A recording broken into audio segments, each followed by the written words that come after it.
Hello everyone and welcome to Tech Upskill channel. In today's video, I will guide you through fixing the SFC scan not working issue in Windows 11. And now let's get started.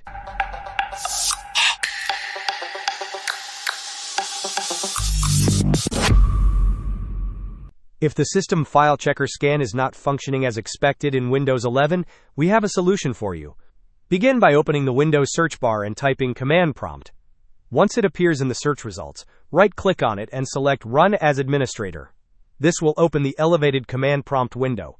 Instead of the standard SFC scan, we will utilize an alternative command, the DISM scan. The command to use is DISM Online Cleanup Image RestoreHealth. You will find this command in the video description below.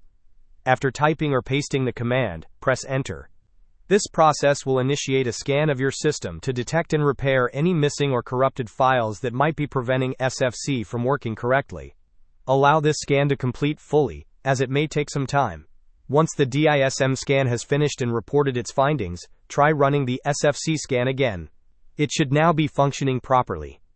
Hope this was helpful. Don't forget to like and subscribe if you enjoyed. As always, thanks for watching and I will see you in the next video.